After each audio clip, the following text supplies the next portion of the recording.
Kur pushuan të shtënat në Evropë, komanda aleate kishte në tokën gjermane më shumë se 60 divizione amerikane. Në total, kontingenti në kontinenti kalonte 3 milion efektiv. Me përfundimin e luftimeve, këto të njëjtat njësi u zhdëruan në forcën e ngarkuar për të vendosur kontrolin mbi kombin e mundur. Kështu lindi pushtimi i tipit ushtarak, qëllimi i të cilit konsistonte në vendosjen e një dominimi absolut me anë të pranisë direkte të ushtarëve në çdo cep të vendit. Ndarjet u shpërdan në të gjithë territorin, madje edhe në rajone të gjera. Një divizion këmbësorie mori përkohësisht detyrën të mbikëqyrte një zonë pothuajse sa 2 fishi i madhësisë së shtetit të Delawareit. Një tjetër duhej të mbikëqyrte më shumë se 2000 milje katrore. Për të përmbushur këtë mision, batalionet operonin veçmas dhe kompanit konsideroheshin struktura ideale. Mund të strehoheshin lehtësisht në ndërtesa ekzistuese dhe të mbanin komunikim të vazhdueshëm pa përshkuar distanca të mëdha. Nuk ishte e rrallë që togje të tëra të punonin të izoluara në distancë të madhe nga selia e tyre. Si përfundoi ai pushtim ushtarak duke u zhdëruar në një marrëdhënie të ndaluar ndërmjet fitimtarëve dhe të mundejve?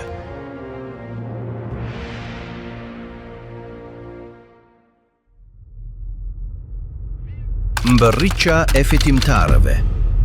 Fillimi i pushtimit amerikan. Gjithçka nisi me një prani dërmuese.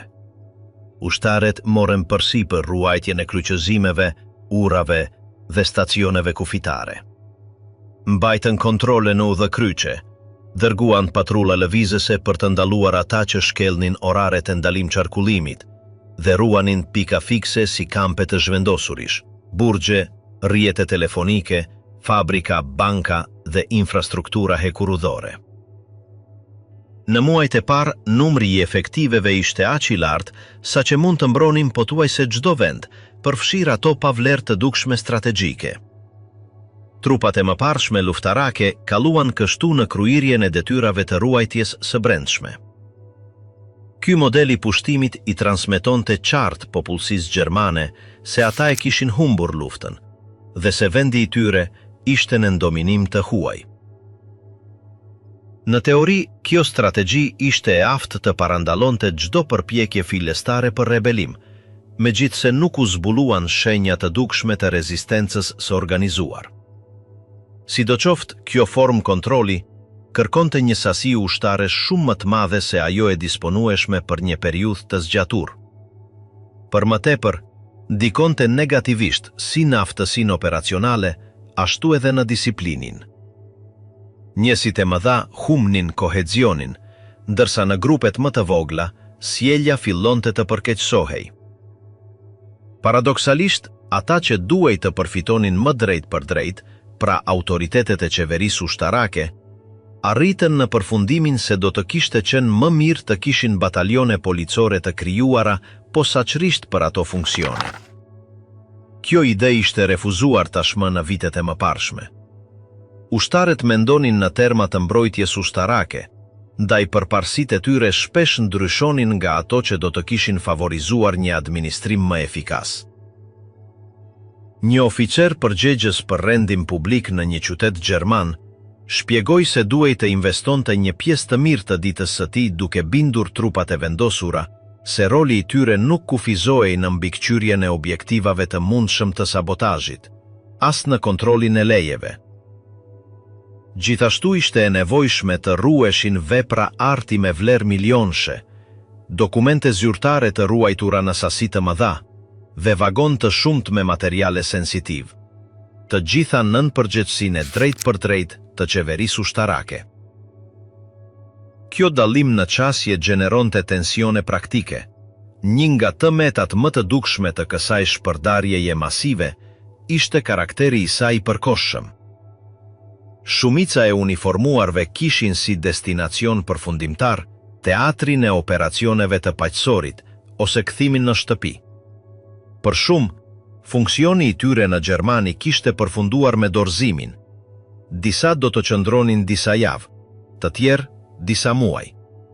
Sidoqoftë, të gjithë ishin destinuar të zëvendësoheshin ose ripozicionoheshin shpejt. Në muajin korrik, pasi u përfundua tërheqja në zonat e caktuara, Komanda Qendrore publikoi një plan ripozicionimi. Kjo skeme e re bazoi në një projekcion të 8 divizioneve si forcë pushtimi e përhershme. 3 do të destinoheshin në distriktin perëndimor, 4 në atë lindor, 1 me një fraksion të ndarë në Berlin dhe një regjiment shtesë në qytetin port të Bremenit. Sistemi i pushtimit të tipit ushtri do të mbahej megjithse me modifikime. Do të trajnoheshin 2 regjimente speciale, 1 i blinduar dhe 1 i transportuar nga ajri, që mund të reagonin shpejt në rast krize. Pjesa tjetër do të vazhdonte të kryente funksione statike, megjithse do të vendoseshin në grupime më të mëdha, pranë qendrave administrative, duke shmangur shpërndarjen e njësive siç u bë më parë. Ky rregulim kërkonte të zvogelonte fragmentimin dhe të optimizonte burimet në dispozicion.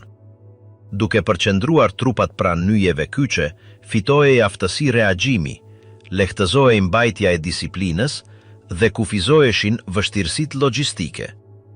Kështu synohej të korrigjoheshin problemet e zbuluara gjatë fazes fillestare, kur shpërndarja gjeneronte humbje kontrolli, lodhje operacionale dhe frustrim në mesin e komandave. Ëdra izolimi, politika e gjofratënizimit. Selia qendrore e komandantit suprem kishte lëshuar që nga marsi 1945 një normë të qartë për të gjithë efektivët e vendosur. Ishte rreptësisht ndaluar krijimi i lidhjeve të çfarëdo natyre me individ të Kombësisë Gjermane. Ky udhëzim, i hartuar javë para ndërprerjes zyrtare të luftimeve, rikonfirmonte një urdhër të mëparshëm që tashmë ishte aplikuar në Afrikën e Veriut dhe gjatë pranisë amerikane në territorin francez.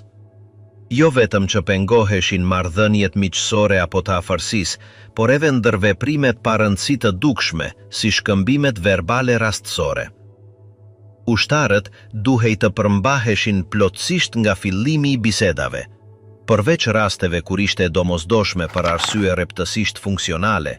Vdjemadje edhe atëherë, gjuha duhej të reduktohej në minimum. Për autoritetet përgjegjëse për administrimin nën kontrollin ushtarak, kjo direktiv jo vetëm pengonte aktivitetet e tyre të përditshme, por gjithashtu krijonte një skenar kontradiktor. Në nivel lokal, ata që duhej të zbatonin detyra rindërtimi, mbikëqyrjeje apo koordinimi administrativ, ishin të detyruar të mbanin kontakt të vazhdueshëm me banorët gjerman. Kjo vinte në konflikt mandatin superior me kërkesat e punës në teren. Përtej aspekteve operacionale, kjo barriere vendosur ndërmjet fitimtarve dhe të mundejve, gjërjente diskursin zyrtar që kërkonte të tregonte amerikanët si agent çlirimi, jo si dominues. Distanca e detyruar kontribuonte në mbajtjen e imazhit të pushtuesit absolut dhe minonte çdo përpjekje afrimi institucional. Përgjegjës të ndryshëm të strategjive të komunikimit brenda komandës aleate, paralajmëruan menjëherë se masa kishte efekte kundërproduktive, si në aspektin psikologjik, ashtu edhe në atë strategjik. Logjika e vendosur nga lart përplasej me realitetet e kazermave. Në mesin e uniformuarve, dispozita gjeneronte konfuzion, siklet dhe në shumë raste refuzim. Këmbëngulej në zbatimin e saj me anë të kujtesave të vazhdueshme, publikimeve të brendshme drejtuar togjeve dhe sanksioneve specifike të aplikuara si shembull parandalues, sidoqoftë në praktik, urdhri jo vetëm që shkelej shpesh, por edhe u shtërrua në arsye taljeje.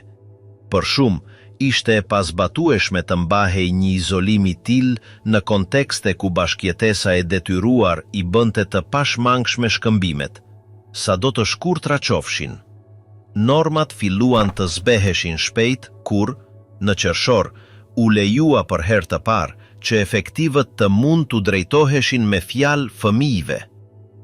Pak më vonë, u autorizua përdorimi i gjuhës me të rriturit nëse qëllimi ishte ruajtja e sigurisë në zonat e përgjegjësisë. Kjo hapje e pjeshme shënoi fillimin e një zbutjeje progresive. Në rjevën e javëve në vijim, ngurtësia filjestare mbeti në të kaluarën.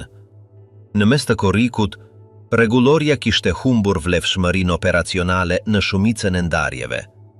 Komandat e mesme vëzhguan se, ndërsa njësitë fitonin stabilitet, rifitonin disiplinën dhe adoptonin rutina më pak të detyruara, sjelljet problematike zvogloheshin.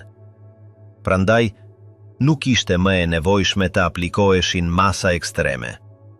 Përvoja demonstroi se epizodet serioze të mosdisiplinës ishin të pakta, dhe në disa aspekte, kontaktet e ndaluara kishin gjeneruar rezultate të dobishme.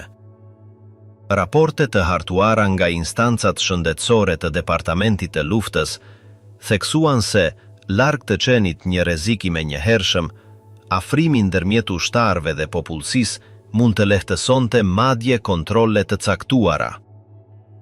Politika filjestare e distancimit të rrept kishte lindur nga një vizion rreptësisht mbrojtës, i fokusuar në shmangjien e infeksioneve ideologjike, ndryshimeve emocionale apo konflikteve të padëshiruara. Por ky parashikim nuk arriti të mbahej përballë dinamikave reale të një pushtimi të zgjatur. Në raporte të ndryshme, theksohej se kontakti i kufizuar, kur menaxhohej me inteligjencë, nuk prodhonte efekte negative.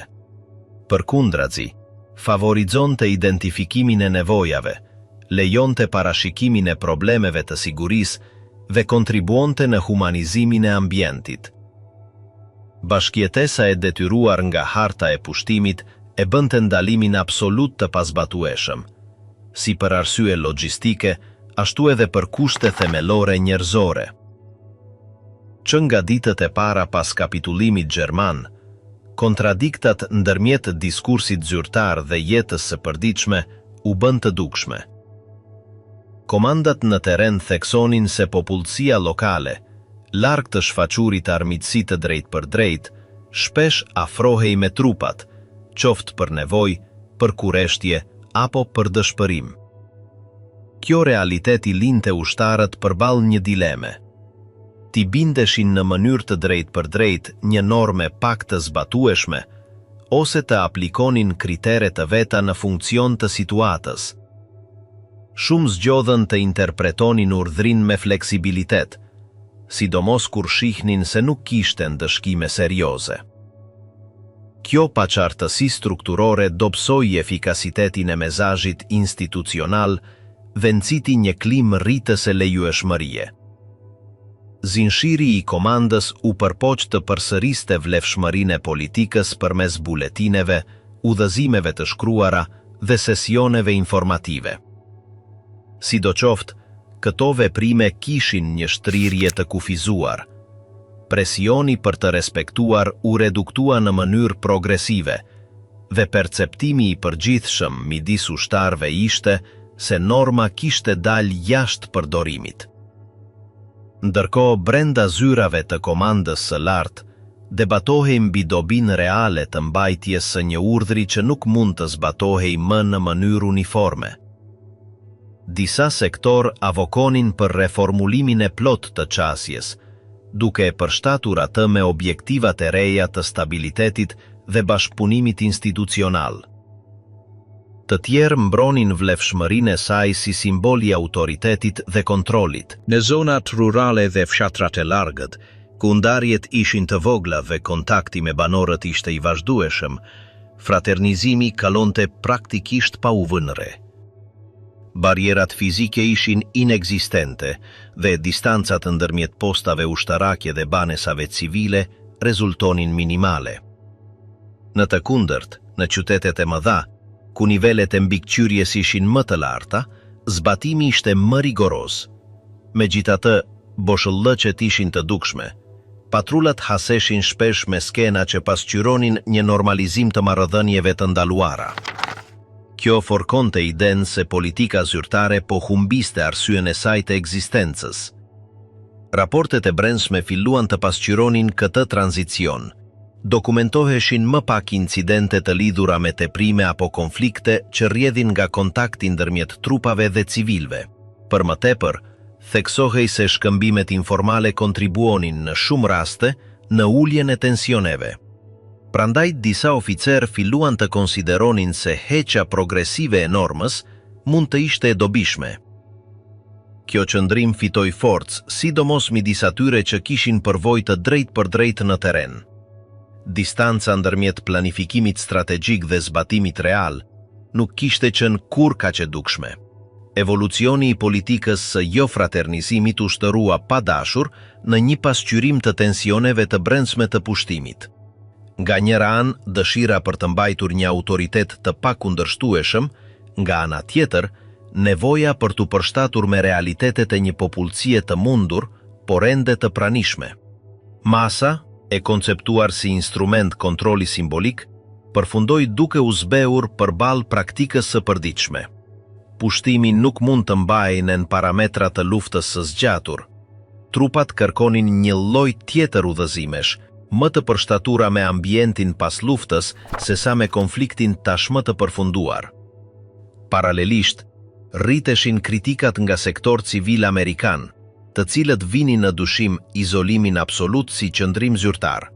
Argumentonin se nëse qëllimi ishte demokratizimi dhe riedukimi, kontakti ishte i pashmangshëm. Disa zëra theksonin se afrimi mund të ishte një mjet i dobishëm për të zbuluar qëndrime armiqësore, për të identifikuar mbetje ideologjike dhe për të gjeneruar një ambient më pak të prirur ndaj radikalizimit. Këto mendime, megjithse jo shumicë, fituan hapësirë në debatet e brendshme. Në nivel të brendshëm, komandat e mesme raportonin se lodhja emocionale ishte më e dukshme në njësit ku ndalimi zbatohej me ashpërsi më të madhe. Izolimi i detyruar gjeneronte frustrim, rriste tensionin e brendshëm dhe ulte koezionin midis antarëve. Në të kundërt, aty ku ndërveprimi ndodhte në mënyrë të kontrolluar, indekset e konfliktit zvogloheshin. Këto të dhëna kontribuan në forcimin e argumentit se norma duhej të rishikohej. Përvoja e drejt për drejt u shtërua në bazë për një rishikim të thellë të qasjes origjinale. Konteksti strategjik ndikonte gjithashtu. Me frontin e paqësorit ende aktiv dhe nevojën për të mbajtur moralin e lartë midis ushtarëve, autoritetet kuptuan se vendosja e masave tepër kufizuese mund të kishte pasoja negative. Pushtimi nuk ishte më një mision i përkohshëm, po profilizohej si një proces kompleks, i zgjatur dhe me kënde të shumta. Në atë kornizë, izolimi absolut rezultonte jo vetëm i papraktikueshëm, por kundërproduktiv. Urdhri që dikur synoi të vizatonte një vijë të pakapërcyeshme midis dy botëve, përfundoi në praktik duke u shpërbër nga pesha e tij. Ushtarët amerikan, megjithse ende i nënshtroheshin udhëzimeve formale, filluan të lëviznin me liri më të madhe. Normat u zbutën pa nevojën e dispozitave të reja zyrtare. Ndryshimi ishte i heshtur, por i vendosur. Përparësitë evoluan dhe me to, zbatimi i rregullave. Komanda e fundit, lufta e brendshme për kontrollin e Gjermanisë. Kur komandat e larta u mblodhën në qershor të 1945, Clay u shpjegoi se autoritetet në Washington mendonin se administrimi i Gjermanisë nuk u përkiste ushtarëve. Qëllimi ishte t'ia dorëzonin atë kontroll në duart civile sa më shpejt që ta lejonin rrethanat. Truman, javë më parë, kishte shprehur se uniforma duhej të kufizoheshin në funksione rreptësisht ushtarake dhe se drejtimi politik i vendit të mundur duhej t'u kalonte shpejt instancave të tjera. Kjo ide u nda nga Eisenhower, i cili u takua me presidentin në Frankfurt drejt fundit të korrikut. Të dy arritën në përfundimin se komanda ushtarake duhej të përgatiste një strukturë të përshtatshme për transferimin e menjëhershëm tek autoritetet civile, që në fillim, Këshilli i Kontrollit Amerikan ishte konceptuar si një instancë tranzitore e orientuar drejt lehtësimit të zëvendësimit administrativ. Qysh në prill, Clay kishte propozuar që të inkorporoheshin civil në ekipin e qeverisë ushtarake, me qëllim që ata të merrnin drejtimin sapo të konkretizohej transferimi. Një muaj më pas, ai përsëriti se organi duhet të zhderojë shpejt në një entitet civil me aftësinë për të menaxhuar Gjermaninë nën kritere ushtarake. Në një takim në fund të qershorit, ai komentoi se tashmë po fuste specialist jo uniform në seksionet kyçe të komandës, dhe se sipas kuptimit të tij, funksioni i tij ishte pikërisht ai, koordinimi i tranzicionit drejt një skeme ushtarake. Ndërsa lufta në paqësor vazhdonte të ishte aktive, numri i uniformave ishte aq i lartë sa që nuk shiheje e nevojshme të reduktohej prania ushtarake në zyrat e pushtimit. Edhe në këshillin e kontrollit, personeli civil u rrit në mënyrë modeste në krahasim me rritjet në efektivat ushtarake.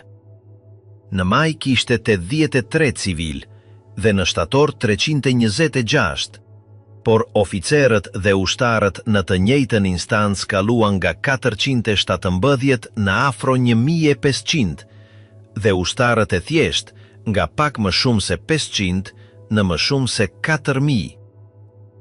Në 2 muajt në vijim megjithatë situata ndryshoi. Trupat filluan të zhvendoseshin jashtë Gjermanisë dhe civilet u rritën duke arritur në 429. Në javën e parë të shtatorit, Clay lëshoi një plan në mënyrë që disa oficerë të pranonin të vazhdonin funksionet e tyre, por në status civil. Më 1 tetor ai urdhroi rishikimin e të gjitha posteve të qeverisë ushtarake, me qëllim që t'i caktoheshin personelit të paarmatosur.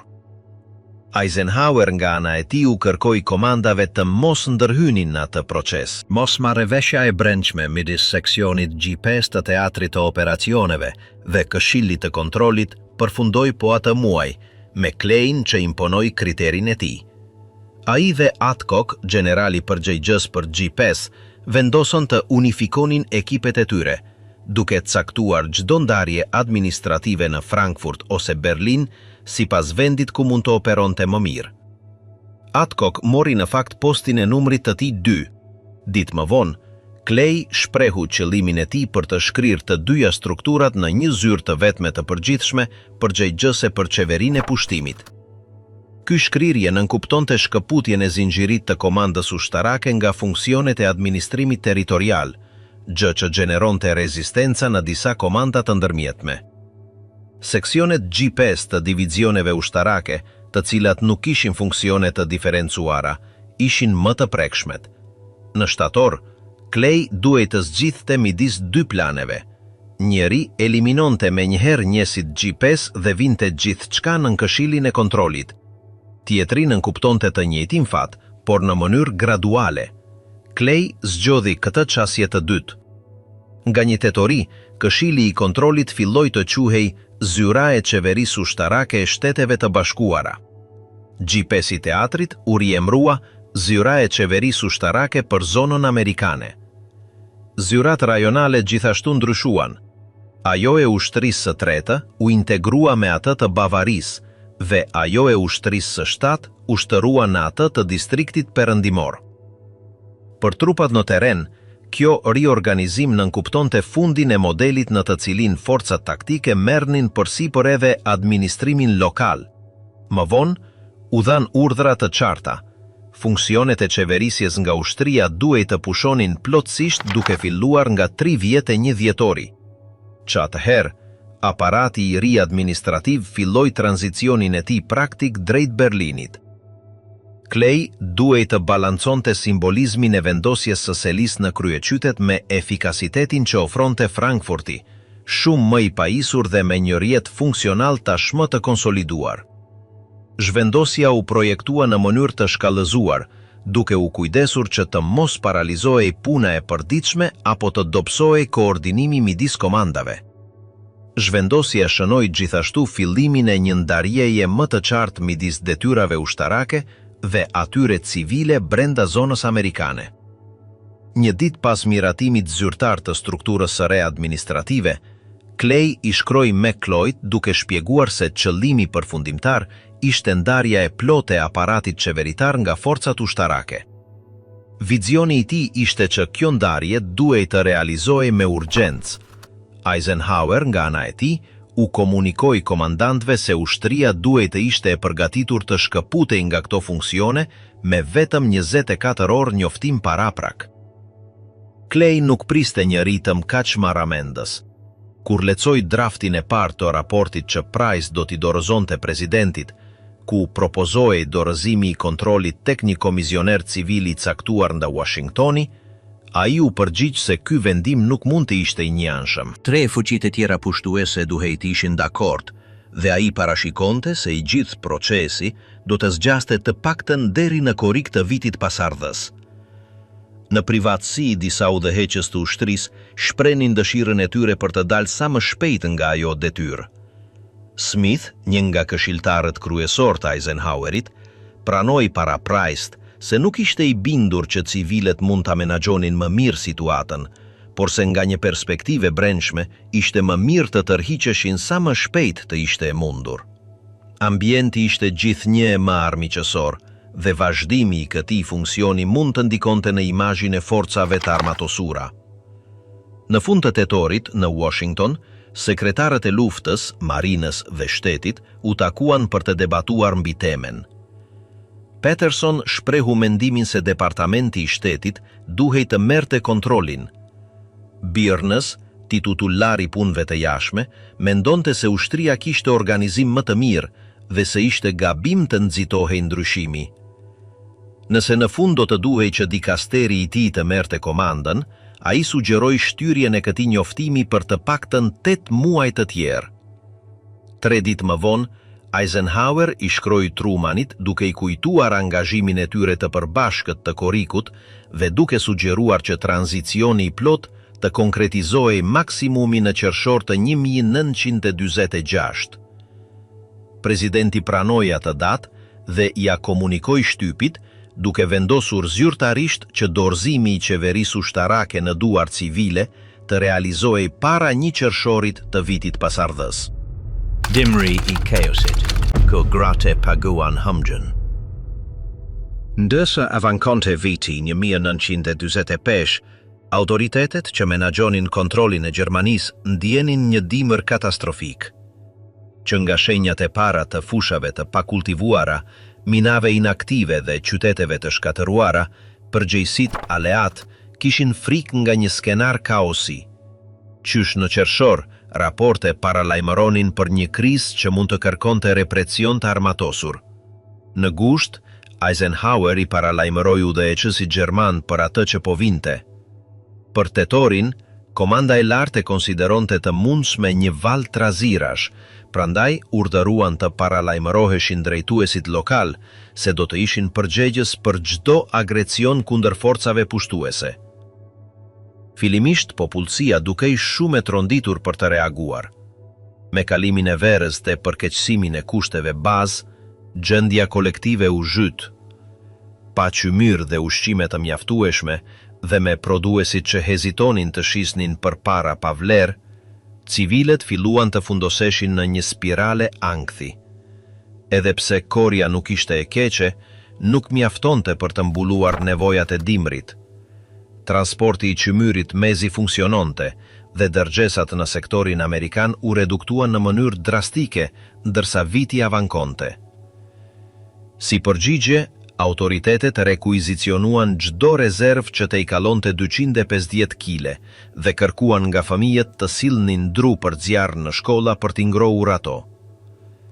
Zhvleftësimi i monedhës, së bashku me emetimin e kartmonedhave aleate, shkaktoi frikë nga një hiperinflacion.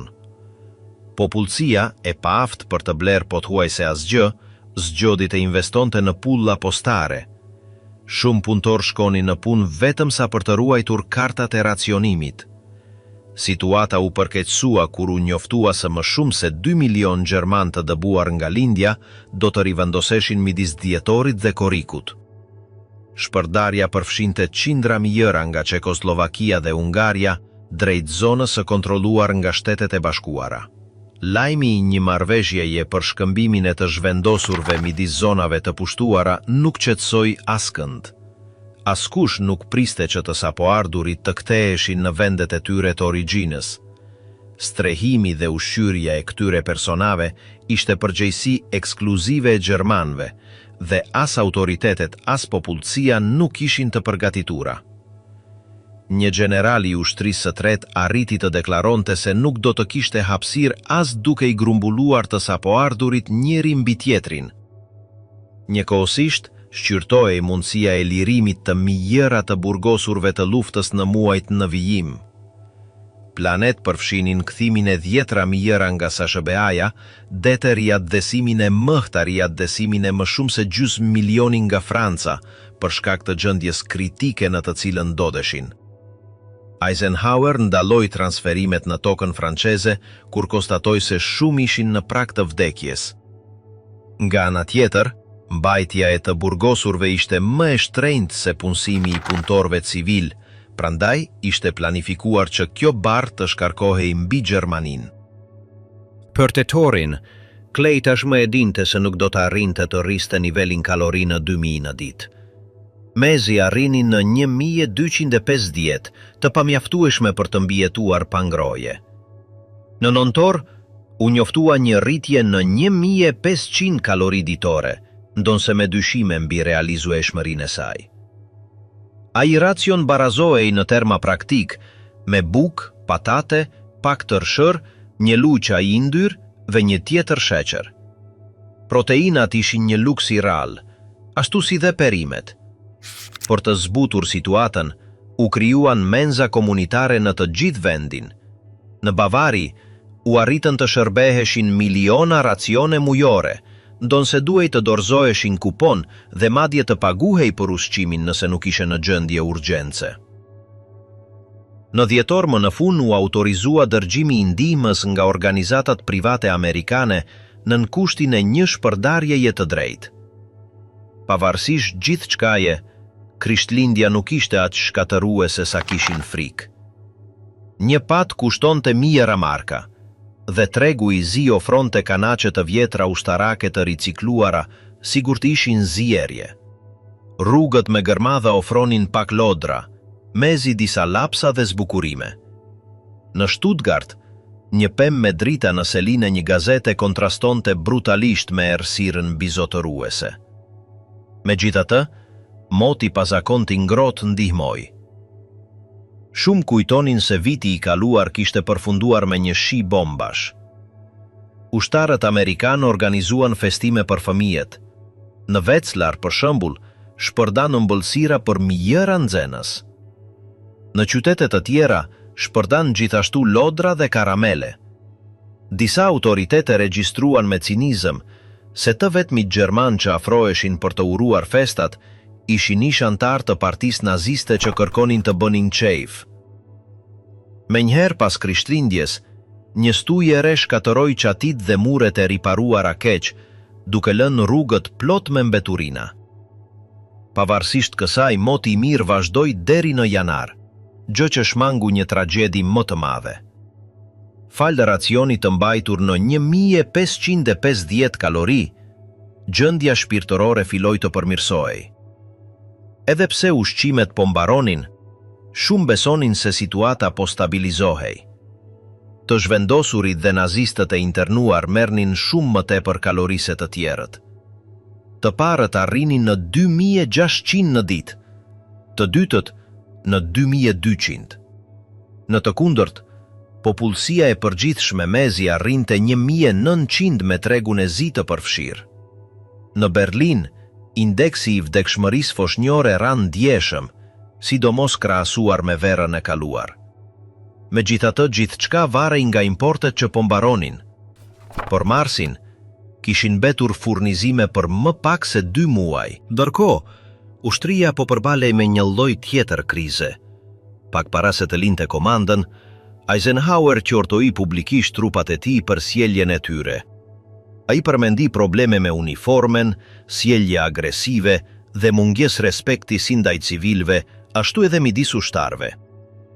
Edhe pse ai këmbëngulte se ishte një pakiq, hetimet tregonin të kundërtën. Në tetor, policia e Stuttgartit regjistroi më shumë se 12 agresionesh në vetëm një javë. Në një lokalitet tjetër, disa ushtarak të dehur rrahën zyrtar lokal, thyen dritare, u përpoqën të thernin civil dhe vodhën sende. Në Bavari, një vajzë e re vdiq në një aksident të supozuar gjuetie. Në një zonë tjetër, agent policie denoncuan se ishin qelluar me armë zjarin nga ushtar në më shumë se një rast. Pothuaj se të gjitha incidentet lidheshin me alkoolin dhe gratë. Lirimi i përdorimit të penicilinës për të trajtuar sëmundjet veneriane nxiti në mënyrë indirekte prostitucionin, gjë që rriti edhe më shumë konfliktet. Për dhjetorin, agresionet kundër policëve dhe autoriteteve ishin aq të shpeshta sa që u lëshuan komunikata speciale duke kërkuar përmbajtje nga trupat. Abuzimet nuk kufizoheshin në rangjet e ulta. U dokumentua rasti i një oficeri që përdhunoi një grua austriake dhe më pas e dorëzoi atë në polici me akuza të rreme.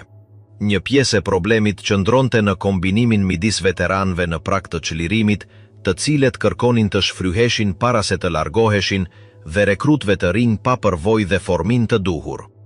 Përveç kësaj, mezazet e komandës së lartë që ashpërsonin qëndrimin ndaj gjermanëve mund të keqkuptoheshin si leje për të vepruar pa kufizim, veçanërisht në efektet e alkoolit.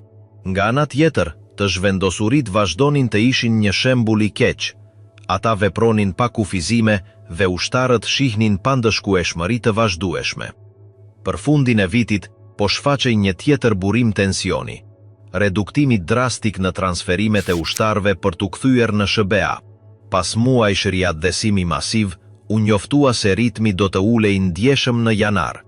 Mjëra ushtar me merita të mjaftueshme për t'u çliruar u ndjen të tradhtuar. Lajmet se gratë e luftës do të dërgoheshin para tyre shkaktuan zemrim. Në Paris dhe Frankfurt pati protesta masive. Edhe pse nuk ishin të dhunshme, ato pasqyronin një dekompozim të brendshëm të trupit ushtarak. Këto protesta patën efekt. Në mes të janarit, u miratua një plan i ri në mënyrë që të gjithë ushtarët me një numër të caktuar pikësh të ktheheshin para aprilit. Njëkohësisht, u reduktua numri i trupave të pushtimit. Por zvendësimet që mbërrinin, jo vetëm që nuk kishin përgatitje teknike, por shumë prej tyre as nuk kishin marrë trajnim bazë për te i përdorimit të pushkës ose normave të higjienës. Në mars, një inspektim zbuloi defekte serioze në disiplinë, organizim, komandë dhe kontroll. Shumë oficer të rinj dhe nën oficer nuk kishin aftësi për të menaxhuar njësitë e tyre. Në të njëjtën kohë, autoritetet ushtarake dhe policia theksonin vetë trupat amerikane si burimin kryesor të trazirave. Në prill, me më shumë se 100 incidente të regjistruara në vetëm 4 ditë, u urdhërua që çdo rast të raportohej drejt për drejt tek komandanti i përgjithshëm. Duhej të tregoheshin njësit e përfshira dhe çfarë sancionesh zbatoheshin. Çrregullimi ishte i përgjithësuar dhe pushtimi ishte në prag të kolapsit operacional. Femjet e heshqes, shtatësënete, braktisja dhe turpi. Që nga fundi 1945 u konsolidua një imazh i veçantë mes ushtarëve amerikan. Duke ecur në për rrugët e rënuara, nuk spikatnin burra gjerman apo mbetjet e regjimit të rënë, por figurat femerore. Gratë shfaqeshin si figura publike të një kombi të mundur. Ky perceptim u forcua nga reportazhe, karikatura dhe sondazhe, Frojlajnin në qendër të vëmendjes së trupave, duke injoruar në mas të madhe burra gjerman. Kjo përfaqësim ndikoi drejt për drejt në mënyrën se si ushtarët interpretuan praninë e tyre atje. Kontakti me gratë u bëi shpesht dhe i dukshëm. Bëi fjalë për takime që nuk shiheshin si pjesë e politikës zyrtare, por si shprehje private që i shpëtonin objektivave të deklaruara të pushtimit. Në këtë skenar të ri, shumë gra gjermane filluan të lidheshin me ushtrin nga fronte të ndryshme, si në hapësira formale, ashtu edhe informale, duke kërkuar një lloj lehtësimi përballë shpërbërjes sociale. Disa gra si sekretare apo përkthyese kishin akses në racione shtesë dhe paga që përmirësonin kushtet e tyre. Kjo u lejonte atyre të ushqenin familjet e tyre dhe të mbijetonin pa u varur domosdoshmërisht nga një marrëdhënie sentimentale. Sidoqoftë shumica e të rejave nuk kishin akses në punë të qëndrueshme dhe shihnin tek ushtarët një rrugë mbijetese. Shumë vendosën shkëmbime, ushqim, sapun, cigare në këmbim të rrobave të lara, favorave shtëpiake ose në shumë raste marrëdhënieve. Vija që ndante marrëdhëniet afektive nga prostitucioni mbeti e paqartë. Edhe ata që mbronin pastërtinë e lidhjes së tyre me një ushtar akuzonin të tjerat se vepronin për interes. Për shumë, trupi u kthie në monedhë. Disa dërgoheshin nga familjet e tyre, të cilat kishin nevojë për ushqim ose qymyr. Sistemi informal i shkëmbimit u bë pjesë e përditshmërisë. Ora e dorës e një gjermani mund të shkëmbehej me gjallp, mish të konservuar ose cigare. Ky qark i fshehtë u mbajt fal aksesit ekskluziv që amerikanët kishin në të mira të pakta. Autoritetet pak mund të bënin. Efektet filluan të bëheshin të dukshme në spitale. Në 1946, 16% e lindjeve ishin jashtë martese dhe 1/6 pjesë ishin fëmijë të ushtarëve. Shifra rrethoi 94.000 gjatë gjithë pushtimit. Disa flisnin me ironi për dërgjimin vetëm të uniformave në vend të trupave nëse do të kishte një luftë tjetër. Gratë nuk ishin formë ligjore për të kërkuar mbështetje nga babai. Rregullat ushtarake e bënin të qartë se nuk kërkohej asnjë njohje e atësisë përveç nëse ushtari e pranonte vullnetarisht. Gjykatat civile gjermane gjithashtu nuk ishin një opsion. Ushtarët kishin ndalim të paraqiteshin atje dhe gjykatat ushtarake nuk trajtonin procese civile. Kështu, edhe ata që donin të merrnin kujdestarinë e fëmijëve të tyre përballeshin me pengesa. Nuk mund t'i birsonin, as të merrnin përgjegjësi zyrtare. E njëjta logjik aplikoi për martesën. Pavarësisht fundit zyrtar të ndalimit të fraternizimit në 1945, nuk u autorizua lidhja e martesës me gra gjermane deri në vjetor të 1946. Edhe atëherë, procedurat ishin komplekse. Prova mjekësore, hetime karakteri, intervista me kapelej, leje të veçanta, disa ushtar pritën me muaj. Të tjerë, si Russell Horton, vendosën të martoheshin pa autorizim. Disa i shkruan presidentit Truman ose generalëve të teatrit europian duke kërkuar përjashtime. Shumë u kthyen në SBA pa qenë në gjendje të martoheshin dhe më pas apeluan nga atje. Edhe pse Kongresi miratoi ligje për të lejuar hyrjen e grave dhe të fejuarave të huaja, pengesat vazhdonin. Grave gjermane u kërkoheshin leje dalse, rishikim moral dhe një provim social. Shumë nuk arrinin të përfundonin procesin në kohë. Me kalimin e kohës, numri i martesave të autorizuara u rrit.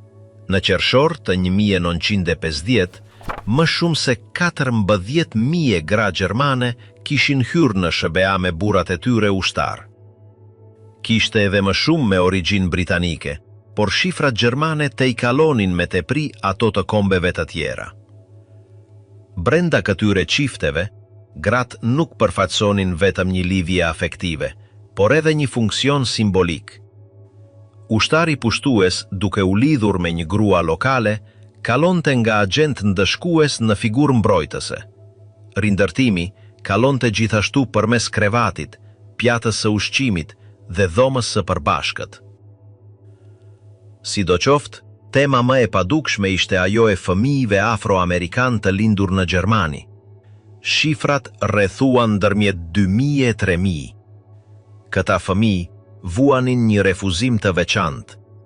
Nënat shpesh marginalizoheshin, quheshin me fyerje si e dashura e zezakut, ose përjashtoheshin nga tregtia lokale.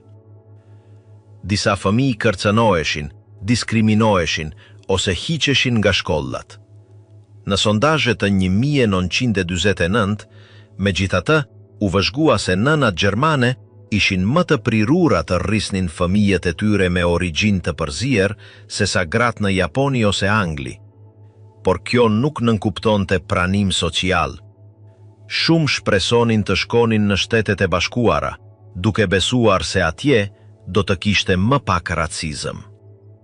Autoritetet ushtarake blokonin sistematikisht kërkesat për martesë ndërmjet ushtarëve afroamerikan dhe grave gjermane. Lejet mohoheshin më shumë se në raste të ushtarëve të bardhë. Shumë angazhime nuk u realizuan kurrë. Pavarësisht vështirësive, u formuan qindra çifte. Disa madje u zhvendosën së bashku duke jetuar jetë shtëpiake, megjithse pa vërtetim ligjor. Ndërkohë, imazhi i gruas së pushtuar konsolidohej në shtyp, në filma dhe në kulturën populore. Disa oficere shinin këtë tendencë si një kërcënim për rendin moral. Figura e gjermane se kthyer në simbol seksual zuri qendrën e debatit. Kishte frikë se ato po joshnin ushtar të thjesht. Në Shtetet e Bashkuara u publikuan reportazhe dhe filma që paralajmëronin për rreziqet e këtyre marrëdhënieve. Perceptimi se gratë po nazifikonin xheitu u bëi zakonshëm. Mendohej se ushtarët nuk kuptonin se çfarë përfaqësonin ato marrëdhënie. Të tjerë fajsonin oficeret për mos shpjegimin më mirë të arsyeve të konfliktit. Në fund të vitit 46 dhe fillim të vitit 47, gratë e oficerëve u dërguan në Gjermani për të frenuar marrëdhëniet me gratë gjermane. Normat filluan të zbuten ngadalë. Burokracia ishte ende e dendur, por gjithnjë më shumë ushtar arrinin të martoheshin ose të merrnin gratë e tyre në SBA. 2 vjet pas fundit të luftës, ushtarët i shihnin gratë gjermane më pak si pjesë e një armiku të mundur dhe më shumë si shoqe në rindërtim. Fraternizimi, larg zhdukjes, u institucionalizua. Madje edhe me politika publike si paketat KEAR dhe letrat e ndihmës që lidhnin ushtarët me familjet gjermane. Ajo që nisi si kontakte seksuale të shpërndara, përfundoi duke transformuar plotësisht marrëdhënien ndërmjet pushtuesve dhe të pushtuarve. Gruaja gjermane kaloi nga simboli humbjes në figurë e fillimit të ri. Dashuria e ndaluar. Martesat midis ushtarëve dhe grave gjermane. Në fund të luftës, kontakti midis ushtarëve amerikan dhe popullatës civile gjermane nuk mund të ndalej më. Ajo që filloi si një shkëmbim vështrimesh të kujdesshme, u transformua me kalimin e muajve në lidhje më të aferta dhe më të ndërlikuara. Në fillim të 1946, raportet e qeverisë ushtarake amerikane e njihnin që marrëdhëniet personale ishin shtrirë në të gjithë Gjermaninë. Komandat vëzgonin me hutim se si burrat e tyre që më parë përbuznin armikun e mundur, tani ndanin trijeza, shëtitje dhe dhoma me gra gjermane. Ndërveprimi pushoi së qeni klandestin. Disa gra vazhdonin të ishin të motivuara nga nevoja materiale. Të tjerat nga një dëshire sinqert për t'i shpëtuar zbrazëtisë emocionale që kishte lënë lufta. Në të dyja rastet, ushtarët amerikanë u shndërruan në figura pushteti, mbrojtës, dashnor apo edhe shpëtimtar në mes të kaosit. Në atë skenar të ri, lidhjet personale filluan të merrnin një kuptim më të thellë. Dashuri, mirënjohje apo kërkime stabiliteti. Ushtria e vëzgoi këtë fenomen me ambivalencë. Nga njëra anë, autoritetet donin të ncisnin riedukimin e popullit gjerman, të rindërtonin moralin e tij dhe të formësonin vlerat e tij. Nga ana tjetër, të njëjtët ushtarë që duhej të mësonin disiplinën dhe demokracinë, filluan të binin në dashuri, të martoheshin ose të formonin familje me gratë që deri pak kohë më parë përfaqësonin armikun. Pushtimi ushtarak u transformua kështu në një proces shoqëror, ku politika përzihej me të intimen. Kontakti midis fitimtarëve dhe të mundurave u bëi përditshëm, dhe bashkë me të, u shfaqën dilema që struktura ushtarake nuk i kishte parashikuar. Shtatësëni, fejesa, martesa të improvizuara, dhe pranimi ngadalt se jeta civile po ktehej, megjithse në forma të reja dhe të pabarabarta. Midis 1946 dhe 1947, marrëdhëniet sentimentale u bën një teme përsëritur në raportet e brendshme. Oficerët flisnin për vëllazërim të kontrolluar, një eufemizëm për t'ju referuar një realiteti që nuk mund t'a fshihnin më. Në qytetet e shkatëruara, ushtarët dhe gratë e reja gjermane ndanin vale, ushqime dhe festime. Afersia fizike u bë edhe emocionale. Shumë nga ata burra që kishin kaluar muaj lufte pa lidhje dashurore, gjetën në ato gra një ndjenjë normaliteti. Për to, lidhja ofronte mbrojtje, ushqim apo edhe mundësim për t'u larguar nga vendi. Rezultati ishte një kryqëzim interesash që, megjithse i pabarabart, krijoi mijëra histori personale në mes të rindërtimit. Komanda amerikane u përpoq ta integronte këtë fenomen në politikën e saj të riedukimit demokratik. Autoritetet pan në marrëdhënien midis ushtarëve të tyre dhe popullatës civile një mjet për të zbutur imazhin e pushtuesit dhe për të nxitur besimin. Por kufiri midis asaj që ishte sentimentale dhe asaj që ishte institucionale, doli të ishte i paqartë. Afërsia çoi në martesa, disa ligjore të tjerat de facto, të cilat u përballen me pengesa burokratike. Ushtria nuk kishte një protokoll të qartë për lidhjet midis burrave të saj dhe grave të një kombi të sapo mundur. Në vitet e para, vetëm një përqindje e vogël arriti ta formalizonte bashkimin e saj. Llogaritet se vetëm 1-2% e ushtarëve që mbanin marrëdhënie të qëndrueshme me gjermane arriti të martohej ligjërisht. Pjesa tjetër jetonte në një zonë gri, ku dashuria dhe përshtatshmëria përzieshin me pasigurinë dhe mosmiratimin. Familjet amerikane, kur mësuan për ato lidhje, treguan refuzim. Për shumë prindër, një djalë i martuar me një grua gjermane ishte një kujtesë e një lufte të fundit dhe të përgjakshme. Në gazetat lokale shfaqeshin letra që denonconin atë qënderim, ndërsa autoritetet civile kishin frikë se ato bashkime do të dëmtonin imazhin e vendit. Në Gjermani, në të kundërt, fenomeni u pa me një përzierje shprese dhe zemrimi. Disa të reja ëndërronin një jetë të re në Shtetet e Bashkuara. Të tjerat vuanin për buzjen e fqinjve të tyre, të cilët i konsideronin tradhtare. Morali publik ishte në krizë dhe dashuria midis një ushtari të huaj dhe një gruaje gjermane u shndërrua në një simbol të atij transformimi. Në regjistrate qeverisë ushtarake shfaqen qindra kërkesa për martesë.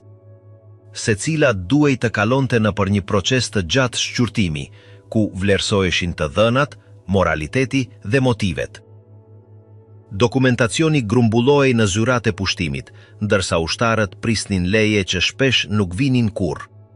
Shumë lidhje u prishën nga distanca ose nga rotacioni i trupave. Të tjerat vazhduan në fshehtësi, me premtime të bëra në dhoma të marahua ose letra që kalonin Atlantikun. Autoritetet civile të Shteteve të Bashkuara përfunduan duke krijuar një procedurë specifike për të lejuar që gratë të caktuara gjermane të emigronin nën kushtin që të vlerësoheshin si moralisht të përshtatshme. Kjo kategori, e paqartë dhe diskriminuese, përcaktoi fatin e mijëra grave. Procesi i miratimit nuk ishte i thjeshtë. Kandidatët duhej të paraqisnin certifikata shëndetësore, dokumente banimi dhe prova se nuk kishin pasur lidhje me partinë naziste. Në disa raste, ato u pyetën për arsimimin, fen apo reputacionin e tyre. Dosjet përfshinin vëzhgjime të komandantëve, të cilët vlerësonin nëse bashkimi përfitonte apo dëmtonte ushtrinë. Dashuria mbetej e nënshtruar ndaj burokracisë ushtarake. Shumë ushtar u kthyen vetëm në vendin e tyre, duke lënë pas gra që, përveç varfërisë, u përballën me stigmën e të dashuruarit me armikun. Në letra drejtuar autoriteteve, Disa kërkonin ndihmë për t'u ribashkuar me burrat e tyre ose për të kërkuar premtime të pambajtura. Pak morën përgjigje. Ndërkohë, lidhjet më të qëndrueshme filluan të kishin një peshë simbolike. Në qytete si Berlin, Frankfurt apo Munich, martesat e përzjera u shndëruan në laboratore të vogla sociale. Çiftet vëzhgoheshin me kureshtje. Një ushtar me uniform të patmet, duke ecur krah për krah me një grua gjermane ende të veshur me rroba të arnuara. Në ato skena përzieshin ndryshimi kulturor dhe iluzioni një të ardhme e të përbashkët. Fëmijët e lindur nga këto bashkime, të quajtur donjëherë fëmijët e pushtimit, përfaqësuan brezin e parë të pasluftës. Disa u rritën në Gjermani, të tjerët u dëtuan në Shtetet e Bashkuara me nënat e tyre. Të gjithë mbanin një identitet të paqartë që pasqyronte kompleksitetin e momentit historik. Ndërkohë, komandat e ushtrisë përpiqeshin ta justifikonin publikisht këtë proces. Raportet e 1946 dhe 1947 flisnin për demokratizim afektiv, një mënyrë për të zbutur imazhin e pushtuesit. Politika e ri edukimit ushtri në jetën private, duke transformuar marrëdhëniet personale në një fushë veprimi politik. Programet e rekreacionit, sportit dhe asistencës për rinin gjermane shërbenin për të kontrolluar dhe kanalizuar kontaktet midis të dyja popullatave. Në ato hapësira, emocionet përzieshin me diskursin pedagogjik. Shumë ushtar vepronin si mentor, instruktor ose figura atërore, ndërsa të tjerë mbanin lidhje romantike diskrete. Ajo që ushtria kishte provuar ta shmangte, intimiteti me armikun, përfundoi duke u shndëruar në një mjet të pavullnetshëm integrimi. Statistikat e qeverisë ushtarake tregonin një rritje progresive të martesave dhe kërkesave për bashkëjetesë. Autoritetet filluan ta shihnin realitetin me më shumë pragmatizëm. Nëse bashkëjetesa ishte e pashmangshme, duhej të paktën të rregullohej. Në klubet rinore dhe qendrat kulturore të administruara nga ushtria, ndërveprimi social midis ushtarëve dhe gjermanëve u bë më i dukshëm. U organizuan valle, takime dhe festa me qëllim që të kanalizohej ai kontakt në një kornizë të pranueshme. Paralelisht, u shfaqën edhe marrëdhënie të sinqerta. Në mes të racionimit, orëve policore dhe mungesës së banesave, disa arritën të ndërtonin një shtëpi të improvizuar. Imazet e ushtarëve amerikanë që shëtisnin me gra gjermane pushuan së shkaktuari skandal dhe filluan të shiheshin si një shenjë një normalizimi. Rastet e martesës ligjore, megjithse ishin minoritare, hapën rrugën për një fazë të re të pushtimit. Gratë gjermane që arrinin të emigronin në Shtetet e Bashkuara prezantoheshin nga shtipi si shembuj të pajtimit. Sidoqoftë, shumë u përballën me refuzim dhe izolim në komunitetet e tyre të reja. Raportet konsulore përmendnin se gratë shumta vuanin diskriminim, dyshim ose vetmi. Disa u braktisën pak pasi arritën, të tjerat u adaptuan me përpjekje, duke mësuar gjuhën dhe duke rritur fëmijë në një mjedis që mezi i kuptonte. Historia e secilës prej këtyre grave mbeti e shënuar nga kryqëzimi midis luftës dhe dashurisë. Ndërsa këto histori shtoheshin dhe bëheshin më të dukshme, filluan të zbeheshin edhe iluzionet. Kontrasti midis dashurisë dhe braktisjes, premtimit dhe zhdënjimit, shënoi mbylljen e asaj faze. Në 1947, autoritetet llogaritën se vetëm 2 nga 100 ushtarë amerikanë që kishin mbajtur lidhje të qëndrueshme me gra gjermane arritën të formalizonin bashkimin e tyre. Pjesa tjetër u zhduk midis haresës dhe distancës. Historitë e atyre grave mbetën të shpërdara në raporte, letra ose dosje të arkivuara. Disa vazhduan të shkruanin kazermave në kërkim të një përgjigjeje. Të tjerat u pajtuan të rrisnin vetëm fëmijët e një lufte që askush nuk donte ta kujtonte më. Me kalimin e viteve, kontakti midis të dyja shoqërive ndryshoi formë. Ushtarët nuk ishin më vetëm pushtues. Shumë u shndëruan në burra etër apo qytetar banor. Vija midis fitimtarit dhe të mundurit u bë e paqartë. Në programet e shkëmbimit kulturor dhe edukativ të nxitura nga administrata amerikane, bashkëpunimi zvendësoi mosbesimin. Sidoqoftë, gjurma e atyre takimeve të para intime mbeti. Marrëdhëniet midis ushtarëve dhe grave gjermane ishin njëkohësisht një pasqyrim i mjerimit të pas luftës dhe një paralajmërim i pajtimit. Drejt 1949, kur trupat filluan të tërhiqeshin dhe administrata ushtarake i la vendin qeverisë së re gjermane, shumë nga ato çifte tashmë ishin zhdukur. Mbetën megjithatë fëmijët, fotografitë dhe kujtimet e shpërdara. Raportet përfundimtare të pushtimit theksuan se bashkëjetesa midis amerikanëve dhe gjermanëve kishte qenë një nga faktorët më ndikues në rindërtimin shoqëror të vendit. Pas shifrave dhe statistikave, ishin jetët e atyre që kaluan kufijtë e urrejtjes për të formuar, qoftë edhe shkurtimisht, një familje të pamundshme. Linjat e fundit të atyre dokumenteve pranonin atë që ishte mohuar për vite, se kontakti midis ushtarëve dhe grave gjermane kishte qenë po aq vendimtar sa çdo masë ekonomike ose politike, jo vetëm për martesat, por sepse zbuloi një transformim më të thellë. Në mes të racionimit dhe shkatërimit, dashuria në të gjitha formatet e saj kishte mbijetuar. Edhe pse vetëm një numër i vogël bashkimesh arriti të formalizohej, ekzistenca e tyre mjaftoi për të demonstruar se edhe pas një lufte totale, ishte e mundur të shije armikun pa urrejtje. Germania e re. Riedukimi morali dhe kontrolli kultura. Pas humbjes gjermane, një nga parimet e vendosura nga direktiva JCS 1067 ishte përgatitja e ngadalt për rindërtimin e jetës politike gjermane në një sistem demokratik. Sidoqoftë, i njëjti udhëzim urdhëronte të mos lejohej asnjë lloj aktiviteti politik pa autorizimin e shprehur të komandës ushtarake, duke theksuar se administrata amerikane nuk duhej të parafrohej me asnjë rrym apo grup politik. Manuali FM 275, i publikuar 2 vjet më parë, nënvizonte se as udhëheqësitë e politik lokal, as partitë e organizuara nuk duhej të ndikonin në politikat e qeverisë ushtarake. Për këtë arsye, qasja e SHEF, që në fillim ishte jo të nxiste kthimin e politikës, por më tepër të shmangte rishfaqjen e saj. Pas dorëzimit, kjo ndalesë funksionoi pothuajse plotësisht.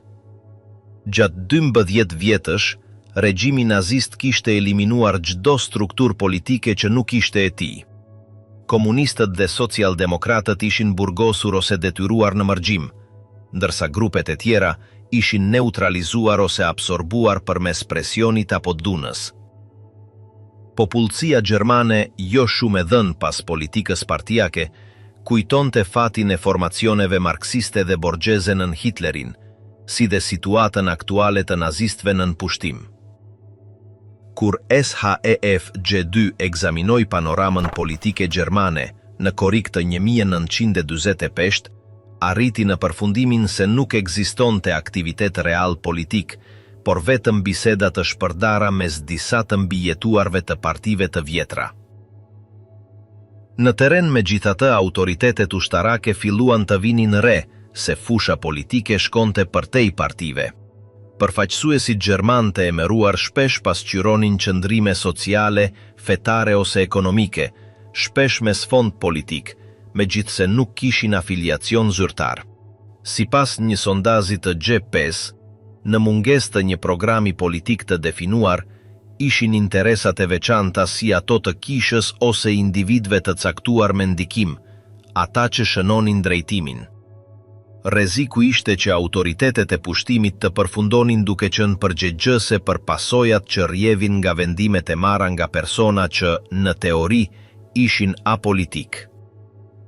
Në qershor, generali Clay u përball me një situatë të komplikuar me emërimin e ministrit prezident të parë të Bavarisë, Fritz Schäfer, gjë që e qoj atë të rekomandon të klejt fleksibilitet në veton ndaj aktivitetit politik. Me mbështetjen e marrëveshjeve të Potsdami, u vendos të lejohej dhe të nxitej krijimi i partive demokratike. Një ditë pasi u njoftua gjermanëve se mund të merrnin pjesë në aktivitete politike lokale, Eisenhower urdhëroi distriktet ushtarake të fillonin të jepnin licenca në nivel lokal. Por përgjigja ishte minimale. Në shumicën e rajoneve, vetëm disa ish komunist dhe socialdemokrat bën pyetje të paqarta rreth procedurës, e cila madje nuk ishte ende e definuar. Në Munich, një grup u përpoq të nxiste një formacion kulturor me karakter politik, por shumica e popullsisë ishte më e shqetësuar për urinë, strehimin dhe problemet e përditshme. Shumë e shihnin ofertën si një shenjë miratimi nga ana e amerikanëve, por nuk kishin interes të përfshiheshin sërish në politik, të cilën e fajsonin për tragjedin kombëtare. Në Kurhesen, për shembull, autoritetet zbuluan se shumica e fermerëve pozicionoheshin në atë grup të pëinteresuar, ndërsa vetëm punëtorët urban duket se kishin ndonjë pritshmëri përballë sindikatave dhe partive.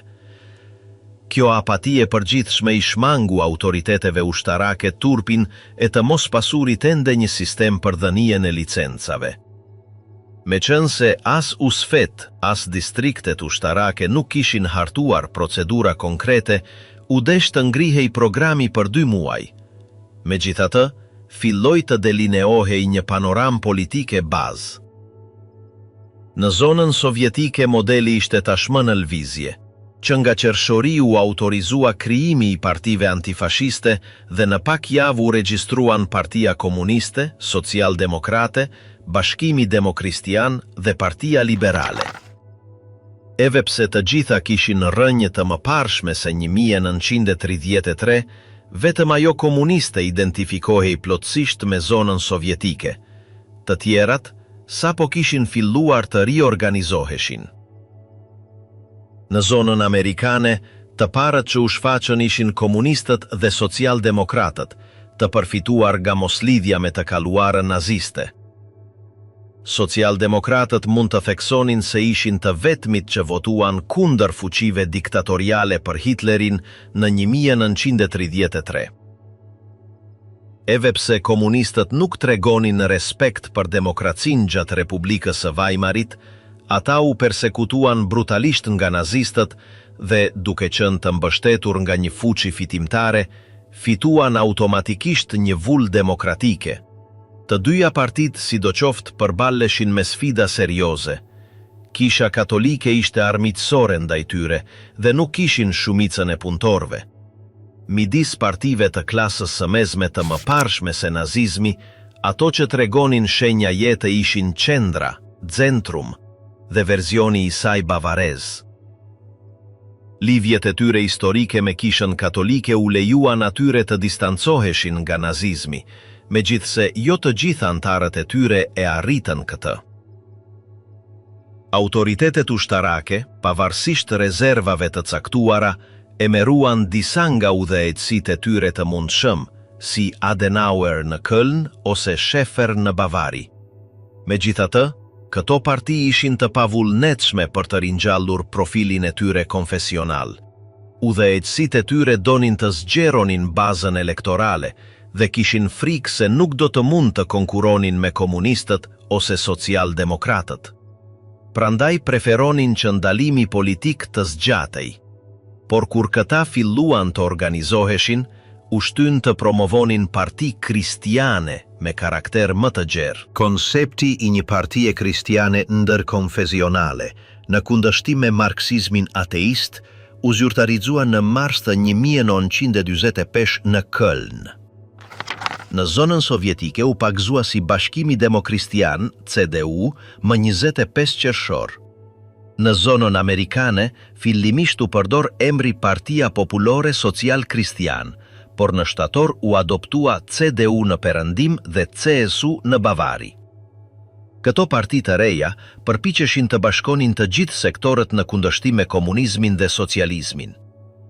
Krahu i djathtë bënte thirrje si përmarrësve, pronarëve të mëdhenj dhe borgjezve. krahu i majt kërkonte mbështetjen e tregtarëve të vegjël, fshatarëve dhe në punësve publik. Madje në zonat punëtore pranonin propozime për shtetëzim. CSU përveç kësaj paraqitej si mbrojtëse e identitetit bavarez dhe vlerave katolike. Të dyja grupimet tregonin gatishmërinë e tyre për të pranuar ish nazist të penduar dhe parashtronin se depurimi duhej të kufizojë në elitën naziste duke përjashtuar të ashtu xhuajturit nazist me detyrim. Partia Liberale e ringjallur në zonën sovjetike në emrin Partia Liberale Demokratike përfaqësonte një version modern të ish Partisë Demokratike Gjermane. Në zonën amerikane u shfaqën variante si Partia Populore Demokratike. Ky grup mbronte pronën private, tregun e lirë dhe laicizmin, gjë që i afronte ata me modelin amerikan. Sidoqoftë, baza e tyre sociale ishte kufizuar dhe pozicioni i tyre i ndërmjetëm eklipsoi nga programet e gjera të CDU-CSU dhe socialdemokratëve. Prania e tyre më solide ishte në Württemberg-Baden, ku një nga themeluesit e tyre, Reinhold Maier, u emerua nga autoritetet e pushtimit si ministër-prezident. Analistët amerikan shprehen shqetësim për mungesën e figurave të afta në të gjitha partitë. Shumë udhëheqës kishin vdekur, ishin larguar në mërgjim ose ishin të moshuar. Ata që i mbijetuan nazizmit nuk ishin në shumicën e tyre figura të shquara, por individ të parëndësishëm që nuk ngjallën kur dyshime. Shfaqja e Joseph Miller, themeluesi CSU, i befasoi amerikanët. Avokat i respektuar dhe antari një familjeje të aristokracisë munihase, a i kishte lidhje me kishën katolike dhe një të kaluar në shërbimin e inteligjencës ushtarake, megjithse i kaloi muajt e fundit të luftës në një kamp përqendrimi. Kontaktet e tij me amerikanët ishin të mira, por dyshohej gjithashtu se kishte lidhje me sovjetikët. Ndërsa mbronte përfshirjen e nazistëve të vegjël, ai pohonte se kishte qenë ndërmjetës me Vatikanin gjatë rezistencës. Përballë rivalit të tij kryesor, Schaeffer, disa filluan të shihnin atë si një opsion të vlefshëm brenda lojës demokratike. Generali Clay vendosi të përshpejtoi procesin. Ai konsideronte se mënyra më e mirë për të mësuar demokracinë ishte duke e aplikuar atë, dhe reduktimi i trupave pas fundit të luftës në paqësor i ofrunte atij një justifikim praktik. Në shtator, propozoi të mbaheshin zgjedhje lokale në janar të 1946 në bashki më të vogla se 20.000 banor dhe t'i shtrinte ato në rajone më të mëdha në muajt në vijim. Vendimi ishte aq i papritur sa u njoftua para se të ishin gati normat për licencimin e partive. Këto udhëzime nuk arritën në zyrat lokale deri në tetor. Masa u prit keq nga pothuajse të gjithë. Si amerikanët, ashtu edhe gjermanët, mendoni se zgjedhjet ishin të parakoshme. Nuk ekzistonte një program riedukimi, dhe mbajtja e zgjedhjeve vetëm 8 muaj pas fundit të luftës dukej si një pamatur. Për më tepër, në tetor, vetëm 6 distrikte të Bavarisë kishin miratuar parti lokale. Në disa vende, askush nuk u paraqit për të formuar parti. Rregullat kërkonin që çdo kërkesë të kishte 25 sponsor me formular individual, gjë që i ekspozonte ata ndaj rishikimeve të inteligjencës. Edhe vetë partitë tashmë të legalizuara preferonin të vononin votimet nga frika e dështimit ose humbjes së posteve të tyre, pasi shumë nga antarët e tyre ishin në punës të emeruar nga qeveria ushtarake. Pavarësisht rezistencës së përgjithshme, Clay urdhëroi në nëntor që të vendoseshin data të caktuara për zgjedhjet komunale dhe të lejohej regjistrimi i partive në nivel rajonal. Me këtë, hapësira u hap për një fazë të re politike, megjithse një pjesë e madhe e popullsisë dhe vetë autoritetet vazhdonin të mos ishin gati. Pas njoftimit zgjedhor, administratat lokale filluan të merrnin urdhra të saktë. Çdo autoritet duhej të përgatiste lista, formular, regjistra dhe struktura minimale që lejonin ekzekutimin e zgjedhjeve. Në zonat rurale, ku arkivat ishin shkatëruar ose braktisur, procesi u bë kaotik. Shumë në punës nuk dinin si të verifikonin identitetet apo të vendosnin një regjistër të besueshëm. Disa ju drejtuan dëshmive të fqinjve ose regjistrave kishtar, ndërsa të tjerë improvizuan regjistra urgjence. Prioriteti ishte respektimi i datave të vendosura, megjithse kushtet minimale nuk ishin siguruar. Paralelisht, zirat e inteligjencës rritën mbikëqyrjen ndaj partive të reja. U urdhërua të verifikoheshin të vënat e të gjithë nënshkruesve, të identifikoheshin lidhjet me regjimin e mëparshëm dhe të hartoheshin profile të çdo kandidati. Ekipet e kundërzbulimit ndiqnin lidhje të dyshimta, por gjithashtu ngopnin sistemin me dyshime të pabaza. Në shumë qytete, pak vullnetar të interesuar për të formuar parti ishin objekti një shqyrtimi aq intensiv sa që përfundonin duke u tërhequr nga frika e hakmarrjes. Rezultati ishte se në disa distrikte, zgjedhjet u zhvilluan pa konkurrencë reale ose me kandidat të vetëm. Në Bavari, ku procesi ishte më i avancuar, filluan të shfaqen konflikte ndërmjet grupimeve. CSU u përpoq të konsolidohej si parti dominuese në zonat rurale, ndërsa në qendrat industriale socialdemokratët rifitonin terren. Komunistët, pavarësisht organizimit të tyre, vuanin refuzimin e hapur të sektorëve fetar. Në qytete si Nirnberg, u raportuan tensione ndërmjet punëtorëve simpatizant të KPD dhe në punësve të emeruar nga qeveria ushtarake, të cilët përpiqeshin të frenonin avancimin e tyre. Bashkjetesa e detyruar ndërmjet aktorëve kaq të ndryshëm gjeneroi një ambient politik të brisht, i shënuar nga mosbesimi. Në Württemberg, liberalët arritën një farë stabiliteti fal mbështetjes së figurave lokale dhe diskursit të tyre të moderuar. Megjithatë, mungesa e një strukture kombëtare solide kufizonte ndikimin e tyre. Partitë e sapo themeluara vareshin në masë të madhe nga mbështetja e drejt për drejt e autoriteteve të pushtimit, të cilat ndërhynin diskretisht për të parandaluar që komunistët të dominonin zona kyçe. Kjo ndikim indirekt gjeneronte tensione të brendshme, pasi vetë oficeret amerikan debatonin shkallën e pjesëmarrjes që duhej të kishin në procesin politik gjerman. Paralel me ringjalljen politike, u vu në lëvizje një strategji kulturore me qëllime riedukuese. Autoritetet aleate konsideronin se ishte thelbësore të transformohej mentaliteti kolektiv për të shmangur rishfaqjen e totalitarizmit. Për këtë qëllim, u hartuan programe të kontrollit të shtypit, mbikëqyrjes shkollore dhe rregullimit të përmbajtjes artistike. U ndalua qarkullimi i librave me ideologji nacional-socialiste dhe u vendosën filtra për miratimin e botimeve të reja. Shtëpit botuese duhej t'i nënshtronin dorëshkrimet e tyre një procesi rishikimi ideologjik para se të merrnin leje për shtyp. Radio ishte një nga instrumentet më të mbikëqyrura. Në zonat amerikane u instaluan këshilla mbikëqyrese që kontrollonin përmbajtjet e transmetuara. Lejoheshin vetëm programe me vlera demokratike dhe u jepnin përparësi emisioneve edukative. Në disa rajone u nxit prodhimi i reportazeve mbi krimet e regjimit të mëparshëm, me qëllim që të tregonin përgjegjësinë kolektive. Këto rrëfime shpërndaheshin në orare qendrore dhe shpesh shoqëroheshin me dëshmi reale, imaze të kampeve të përqendrimit ose shifra të dokumentuara. Qëllimi ishte të gjenerohej ndërgjegjësim historik, megjithse në disa raste provokuan refuzim ose apati. Në shkolla, plani ishte edhe më ambicioz. U pastruan përbajtjet kurikulare dhe u formuan mësues të rinj nën kushte strikte. Ata që kishin qenë antar të partisë naziste përjashtoheshin, përveç nëse dëshmonin se kishin vepruar me detyrim dhe pas zjarr ideologjik. U hartuan manuale të përkohshme që eliminonin çdo referencë ndaj militarizmit, pangjermanizmit dhe udhëheqjes autoritare.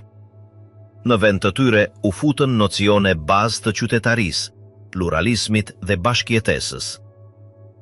Kuset e historisë u riformuluan për të përfshirë gabimet e të kaluarës së afert, megjithse kjo detyrë hasi në rezistencë nga nxënësit dhe prindrit.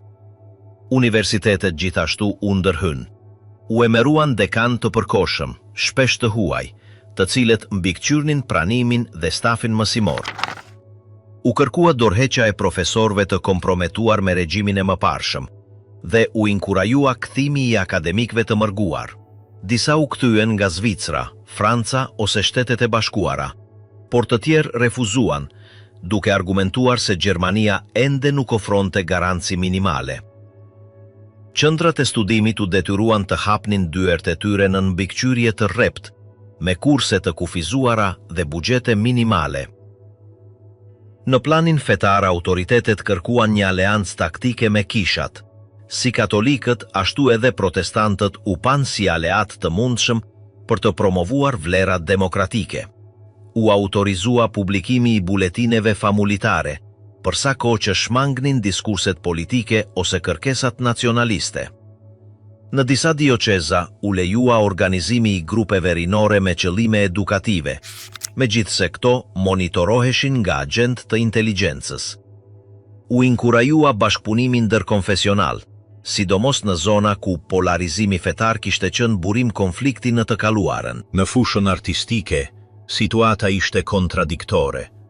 Nga njëra anë, u ndaluan veprat e lidhura me nacional-socializmin ose me lartësimin ushtarak. Nga ana tjetër, u inkurajua krijimi i shprehjeve të reja kulturore që pasqyronin lirinë dhe pluralizmin. Disa teatro u rihapën në drejtim aleat dhe u organizuan festivale të kontrolluara për të treguar ringjalljen kulturore të Gjermanisë. Sidoqoftë, censura vazhdonte të ishte e pranishme dhe shumë artistë zgjodhen vetëpërmbajtjen. Galeritë kufizonin ekspozitat e tyre në tema të padëmshme dhe shkrimtarët shmangnin çdo përmbajtje polemike. Në mediat e shtypura, u shfaqën botime të reja me licenca aleate. U dha përparësi shfaqjes së gazetave rajonale në duart e gazetarëve që nuk kishin të dhëna naziste. Këto gazeta duhej të adoptonin një linjë editoriale neutrale, pa anësi partijake. Shkrimet e opinionit risikoheshin para publikimit, dhe drejtorët mbanin kontakt të përhershëm me oficer amerikan. Disa nga këto botime arritën të konsolidoheshin si hapësira debati të moderuar, megjithse të tjerat u zhdukën për shkak të mungesës së financimit ose interesit të publikut. Në përgjithësi, riedukimi kulturor u konceptua si një proces integral, por ndikimi i tij real ishte i pabarabartë. Ndërsa në qytetet e mëdha vëreheshin ndryshime të dukshme, në zonat rurale persistonte lidhja me vlera konservatore. Shumë banor i shihnin reformat si imponime të jashtme dhe jo si një transformim të vërtet. Pavarësisht shpallosjes institucionale, rezultatet ishin të vështira për të matur. Shumica e raporteve të dërguara në Washington flisnin për avancime të ngadalta dhe rezistenca pasive, më shumë se sa për entuziazëm qytetar. Për autoritetet amerikane sidoqoftë, gjëja e rëndësishme ishte vendosja e bazave. Bëhej fjalë për instalimin e një strukture të re morale, edhe kur ajo nuk pranohej menjëherë. Prioriteti ishte të shmangjej kthimi i formave autoritare, dhe për këtë ishte e nevojshme të krijoheshin institucione, media dhe hapësira ku promovohej demokracia, qoftë edhe në mënyrë artificiale në fillim. Basti ishte në terma afatgjat. Të ndërtohej nga lart një shoqëri e hapur, madje edhe me koston e refuzimeve apo kthimeve prapa të përkohshme. Me këto masa, u mbyll cikli i parë i rindërtimit kulturor dhe politik gjerman. Pushtimi po avankonte drejt një faze të re, ku ndërhyrja e drejt për drejt e qeverisë ushtarake do t'i linte vend formave më delikate të ndikimit. Por objektivi vazhdonte të ishte i paprekur, të pengohej kthimi i të kaluarës dhe të sigurohej që e ardhmja të shënohej nga pluralizmi, moderimi dhe kontroli institucional.